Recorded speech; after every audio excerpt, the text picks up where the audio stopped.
Hello everyone, welcome to study Pathshala. संयुक्त राष्ट्र संघ में भारत को अस्थायी सदस्य के रूप में चुन लिया गया। संयुक्त राष्ट्र संघ की सुरक्षा परिषद में।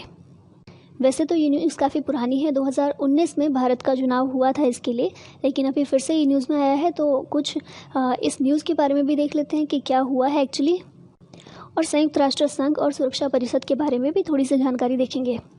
और पूरी वीडियो इंपॉर्टेंट रहने वाली है, इसलिए एंड तक ज़रूर देखिएगा, और अगर वीडियो पसंद आए तो लाइक एंड शेयर भी ज़रूर कीजिएगा। चलिए स्टार्ट करते हैं।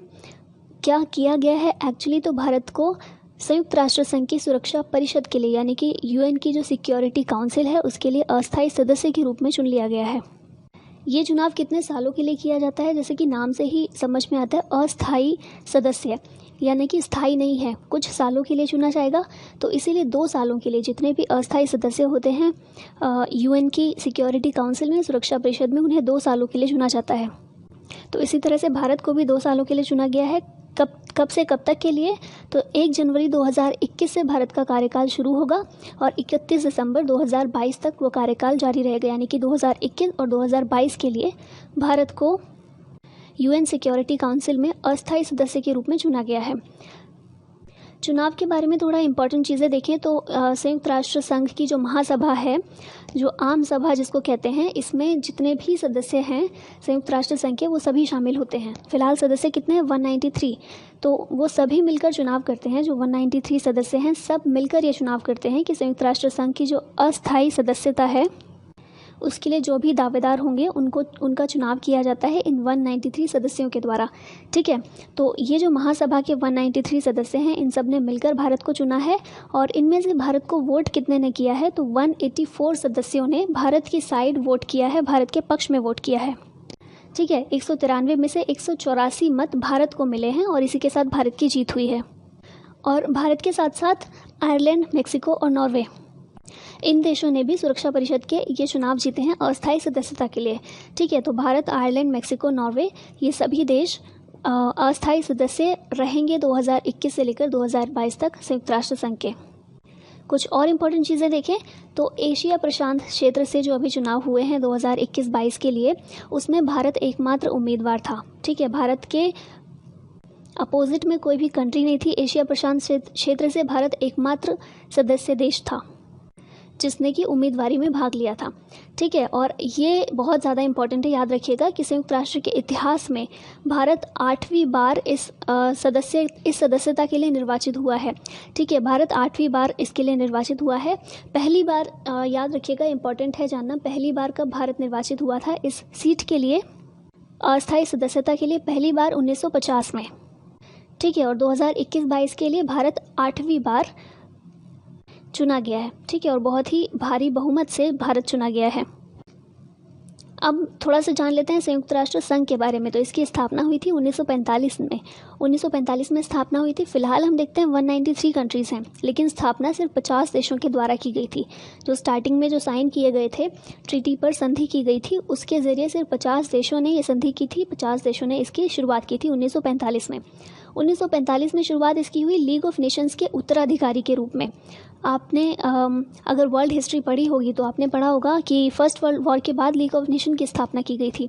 उद्देश्य क्या था उसकी स्थापना का, कि जो विश्व युद्ध हुआ था, पहला विश्व युद्ध हो चुका था, तो ये सभी देश मिलकर ये कोशिश करेंगे कि आगे विश्व युद्ध की, वर्ल्ड वॉर की नौबत ना आए। तो इसी के लिए लीग ऑफ नेशन की शुरुआत की गई थी। लेकिन लीग ऑफ नेशन अपने उद्देश्य में कामयाब नहीं हो पाया, बुरी तरह फेल हो गया था। और फेल हो गया था इसीलिए दूसरा विश्व युद्ध भी हुआ। मतलब उसकी स्थापना ही की गई थी ताकि दोबारा से कोई वर्ल्ड वॉर फेस ना करना पड़े। लेकिन वर्ल्ड वॉर इसके रहते, लीग ऑफ नेशन के रहते हुए भी वर्ल्ड वॉर हो गया, सेकेंड वर्ल्ड वॉर हो गया। तो उसके बाद क्या किया गया, जब सेकेंड वर्ल्ड वॉर ख़त्म होता है 1945 में, तो ये सोचा गया कि लीग ऑफ नेशन तो फेल हो ही चुका है, तो अब उसको हटा दिया जाए, उसकी जगह एक नए तरीके से एक नए संगठन की स्थापना की जाए। तो उसी समय पर फिर संयुक्त राष्ट्र संघ की, यूनाइटेड नेशंस की स्थापना की गई थी 1945 में, और इसे लीग ऑफ नेशन का उत्तराधिकारी माना गया। उद्देश्य इसका भी वही था, संयुक्त राष्ट्र का उद्देश्य भी, इसकी स्थापना का उद्देश्य वही था कि ऐसी कोशिश की जाएगी कि आगे वर्ल्ड वॉर फेस ना करना पड़े, सभी देशों के बीच जो भी विवाद हों वो आपस में सुलझा लिए जाएं। ठीक है, और लेकिन इसका जो स्ट्रक्चर बनाया गया बहुत मजबूत बनाया गया ताकि लीग ऑफ नेशन की तरह ये फेल ना हो जाए। ठीक है, मुख्यालय की बात करें तो न्यूयॉर्क में है। सदस्य देश जैसे हम स्टार्टिंग में ही बात कर चुके हैं, फिलहाल 193 सदस्य हैं। रीसेंट सदस्य की बात करें तो 2011 में आई थिंक साउथ सूडान को शामिल किया गया था। 2011 नहीं 2017 है, साउथ सूडान को ऐड किया गया था, तो वो सबसे नया सदस्य देश है इसका। तो उसी के साथ में 193 सदस्य देश हैं। इसके अलावा 2 पर्यवेक्षक देश हैं, यानी कि ये पूर्ण सदस्य नहीं है, पर्यवेक्षक हैं, ऑब्जर्वर नेशंस हैं। जो भी मीटिंग्स होती हैं उनमें भाग ले सकते हैं लेकिन वोट नहीं कर सकते। ठीक है, तो ये दोनों कौन से हैं 2 पर्यवेक्षक? होली सी है और पैलेस्टाइन, या फिर जिसे हम फिलिस्तीन के नाम से भी जानते हैं। ठीक है, होली सी और फिलिस्तीन, ये दोनों ऑब्जर्वर नेशन हैं। और फिलहाल अध्यक्ष संयुक्त राष्ट्र संघ के हैं एंटोनियो गुटरेस। थोड़ी और चीज़ें देखिए संयुक्त राष्ट्र संघ के बारे में, तो इसके मुख्य रूप से 6 अंग हैं। 6 अंग जो हैं ये मिलकर काम करते हैं, पूरा जो कार्यभार है ये 6 अंगों को सौंपा गया है। कौन कौन से हैं? सबसे टॉप पर आ जाता है सुरक्षा परिषद, यानी कि सिक्योरिटी काउंसिल, जिसकी हमने बात की कि सुरक्षा परिषद के अस्थायी सदस्य के रूप में भारत निर्वाचित हुआ है। दूसरा जो इसका अंग है अंतर्राष्ट्रीय न्यायालय है।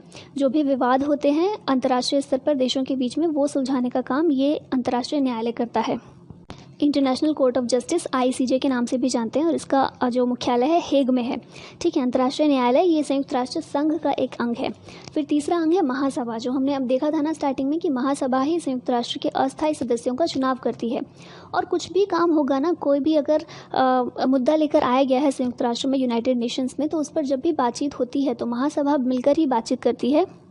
महासभा एक ऐसी चीज़ है, ये आम सभा की तरह है कि जितने भी 193 मेंबर्स हैं इस सभा में, महासभा के अंदर उन सभी का दर्जा बराबर होगा। किसी के भी वोट की गिनती ज़्यादा या कम नहीं होगी, सभी बिल्कुल बराबर होंगे। ठीक है, तो ये होती है महासभा, जिसमें संयुक्त राष्ट्र के सभी सदस्य शामिल होते हैं। फिर होता है संयुक्त राष्ट्र का एक सचिवालय, जिसमें एक महासचिव होते हैं। ठीक है, तो ये सचिवालय पूरे कार्यभार को देखता है कि सभी ऑर्गन्स जो हैं ये ठीक से काम कर रहे हैं या नहीं, कैसे काम कर रहे हैं, ये सब कुछ काम सचिवालय का होता है, जो महासचिव की देखरेख में चलता है। फिर आ जाता है 5वां अंग जो है आर्थिक और सामाजिक परिषद, इकोनॉमिक एंड सोशल काउंसिल। ठीक है, आर्थिक और सामाजिक परिषद ये है। फिर आ जाता है न्यासिता परिषद। न्यासिता परिषद ये फिलहाल अब एग्जिस्ट नहीं करता है, इसे विशेष काम के लिए गठित किया गया था, काम पूरा होते ही इसको ख़त्म कर दिया गया था। ठीक है, वैसे इसको भी गिना जाता है 6 अंगों के अंतर्गत, न्यासिता परिषद को भी, लेकिन फ़िलहाल ये एग्जिस्ट नहीं करता है, इसका कुछ भी काम नहीं है फ़िलहाल। आगे देखिए तो संयुक्त राष्ट्र की 6 आधिकारिक भाषाएं हैं, ऑफिशियल लैंग्वेजेस हैं। 6 वो कौन सी हैं? अरबी, चाइनीज़, अंग्रेज़ी यानी कि इंग्लिश, फ्रेंच, रशियन और स्पेनिश, ये 6 आधिकारिक भाषाएँ हैं, ऑफिशियल लैंग्वेजेस हैं। एक चीज़ और इम्पॉर्टेंट याद रखिएगा, ऑफिशियल लैंग्वेज तो 6 हैं यहाँ पर, लेकिन संचालन भाषा मतलब ऐसी भाषाएं जिन पर काम होता है, आमतौर पर जिन भाषाओं में काम किया जाता है, इन 6 में नहीं किया जाता। ये 6 ऑफिशियल लैंग्वेज हैं, ये 6 में आकर कोई भी भाषण दे सकता है, इन 6 में कोई भी काम कर सकता है, लेकिन जो आमतौर पर काम होता है UN में, वो केवल अंग्रेज़ी और फ्रेंच में होता है, इंग्लिश और फ्रेंच में होता है। अब क्योंकि हम बात कर रहे हैं सुरक्षा परिषद की, ठीक है, जिसका अस्थायी सदस्य भारत चुना गया, तो इसके बारे में बात कर लेते हैं। संयुक्त राष्ट्र सुरक्षा परिषद ये 6 प्रमुख अंगों में से एक है और सबसे टॉप पर है, सबसे ज़्यादा शक्तिशाली इसको माना जा सकता है। अंतर्राष्ट्रीय शांति और सुरक्षा बनाए रखने के लिए इसका गठन किया गया, जैसे नाम से ही हम देखते हैं संयुक्त राष्ट्र सुरक्षा परिषद। ठीक है, मतलब अंतर्राष्ट्रीय सुरक्षा के लिए ये परिषद बनाया गया। तो शांति और सुरक्षा बनाए रखने के लिए इसकी स्थापना की गई, क्योंकि वर्ल्ड वॉर को फेस ना करना पड़े, इसके लिए सबसे ज़रूरी यही है कि शांति और सुरक्षा बनी रहे। ठीक है, तो इसी के लिए इसका गठन किया गया। इसमें कुल 15 सदस्य देश होते हैं। अब वो 15 सदस्य देशों की भी 2 कैटेगरीज हैं। 5 सदस्य तो स्थायी होते हैं, 10 सदस्य अस्थायी हैं। 5 स्थायी सदस्य कौन कौन से हैं? चीन, फ्रांस, रूस, ब्रिटेन और USA अमेरिका। ये 5 सदस्य देश स्थायी हैं, मतलब स्थायी से समझ में आ जाना चाहिए कि इनका कोई चुनाव नहीं होगा बार बार, ये एक बार इनकी सीट फिक्स कर दी गई है, हमेशा स्थायी यही रहेंगे। ठीक है, और 10 अस्थायी सदस्य हैं, इन्हें चुना जाता है। अस्थायी हैं तो जैसे स्टार्टिंग में भी बताया गया था कि हर 2 साल के लिए इन्हें चुना जाता है, जैसे कि 2021-22 के लिए भारत को चुना गया है। ठीक है, तो भारत के साथ में 3 और देश हैं जो चुने गए हैं, साथ में 10 सदस्य होते हैं जो अस्थायी होते हैं।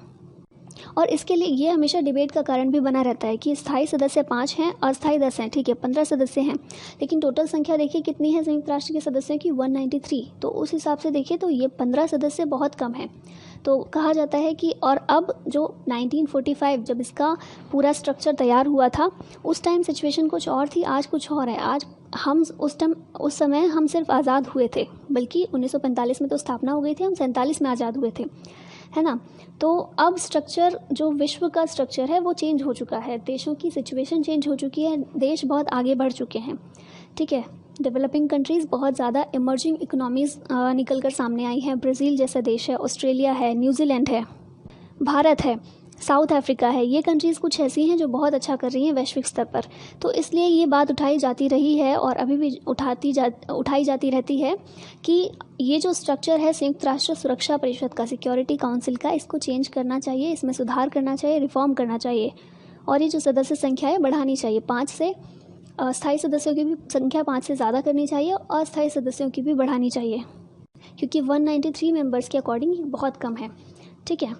तो ये तो डिबेट का मुद्दा रहता है और भारत भी हमेशा इसका सपोर्ट करता है। हमेशा भारत ये बोलता है कि रिफॉर्म आने चाहिए।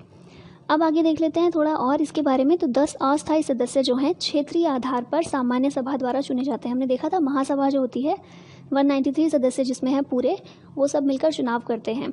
तो ये क्षेत्रीय आधार पर चुने जाते हैं, जैसे कि एशिया प्रशांत क्षेत्र से कौन था, भारत था, ठीक है। ऐसे यूरोप से कोई कंट्री होगी जो कंटेस्ट करेगी, इसके अलावा कोई साउथ अमेरिका की कंट्री होगी, ठीक है, कोई अफ्रीका की कंट्री होगी, कोई ऑस्ट्रेलिया। इस तरह से क्षेत्रीय आधार पर इनका चुनाव किया जाता है। और साथ ही में सुरक्षा परिषद का अध्यक्ष हर महीने वर्णमाला अनुसार बदलता रहता है। अध्यक्ष जो होता है हर महीने बदलता रहता है वर्णमाला अनुसार, मतलब कि अल्फ़ाबेटिकली बदलता रहता है। एक चीज़ जिसका बहुत ज़्यादा क्रिटिसिज्म होता है कि 5 स्थायी सदस्य जो हैं उन्हें वीटो पावर मिली हुई है, अस्थायी सदस्य के पास ये वीटो पावर नहीं है। स्थायी सदस्यों के पास, ये जो परमानेंट मेंबर्स हैं 5, सिर्फ उनके पास वीटो पावर है। तो इसका बहुत क्रिटिसिज्म होता है। वीटो पावर क्या है पहले ये देख लेते हैं। तो वीटो शाब्दिक अर्थ इसका देखें तो होता है मैं अनुमति नहीं देता हूँ। मौजूदा समय में जो सिक्योरिटी काउंसिल के 5 स्थायी सदस्य हैं, चीन, फ्रांस, रूस, यूके और अमेरिका, इनके पास वीटो पावर है। इनके अलावा और किसी के पास भी नहीं है। वीटो पावर का सीधा सीधा मतलब होता है कि कोई भी अगर बिल लेकर आया गया है, कोई भी प्रस्ताव लेकर आया गया है, अगर इन 5 सदस्यों में से किसी एक ने भी कह दिया कि ये इस चीज़ की मैं अनुमति नहीं देता हूँ, ठीक है, मुझे ये मंजूर नहीं है, 5 में से अगर एक ने भी मना कर दिया तो फिर वो बिल या फिर वो प्रस्ताव आगे पास नहीं हो सकता, वो वहीं पर ख़त्म हो जाएगा। और इसके अलावा स्थायी सदस्यों के फैसले से अगर कोई भी सदस्य सहमत नहीं है तो वह वीटो पावर का इस्तेमाल करके उस फैसले को रोक सकता है। तो ये इसीलिए बहुत खतरनाक माना जाता है, क्योंकि ऐसा हुआ ना कि 5 सदस्य हैं, इनके खिलाफ अगर कोई सदस्य कुछ प्रस्ताव लेकर आया है, कुछ पास करवाना है यूएन में कोई प्रस्ताव, इनके खिलाफ है या इनका थोड़ा सा भी विरोध करता है वो, तो ये सदस्य देश, ये 5 जो परमानेंट मेंबर्स हैं, क्या करते हैं, उस पर रोक लगा देते हैं, उस पर वीटो लगा देते हैं। और ये जो यूएन में रिफ़ॉर्म का जो मुद्दा चला आ रहा है ना कि रिफ़ॉर्म होना चाहिए, बदलाव होने चाहिए, समय के अनुसार चेंजेस आने चाहिए, सदस्यों की संख्या बढ़ानी चाहिए, तो ये जो रिफ़ॉर्म्स के लिए मांग उठती रहती है, ये भी इसी वजह से नहीं हो पा रहा है क्योंकि वीटो, वहाँ पर वीटो की शक्ति का यूज़ कर लेते हैं ये सदस्य, परमानेंट मेंबर्स, और वीटो की शक्ति का यूज़ एक ने भी कर लिया तो वो पूरा कैंसिल हो जाता है। तो इसीलिए ये खतरनाक माना जाता है और इसका हमेशा क्रिटिसिज्म किया जाता है कि या तो ये वीटो पावर ही समाप्त किया जाए या फिर अस्थायी सदस्यों को भी ये वीटो पावर दी जाए, ठीक है, ख़त्म करके बहुमत वाला किया जाए कि जैसे कि 5 सदस्य हैं, 5 में से किन्हीं भी 3 सदस्यों ने अगर किसी चीज़ के लिए हाँ कर दी तो वो बहुमत माना जाएगा, तो ठीक है उसको पास कर दो, 2 की बात नहीं मानी जाएगी। लेकिन यहाँ तो उल्टा है ना कि एक भी सदस्य ने अगर मना कर दिया कि मुझे ये चीज़ मंजूर नहीं है तो फिर वो कैंसिल। तो ये मतलब होता है वीटो पावर का जो स्थायी सदस्यों को मिली हुई है, अस्थायी सदस्यों को नहीं। तो ये था पूरा संयुक्त राष्ट्र संघ के बारे में और भारत को जो अस्थायी सदस्यता मिली है 2021-22 उसके बारे में। तो आई होप सारी चीज़ें आपको अच्छे से क्लियर हो गई होंगी। Thank you very much for watching.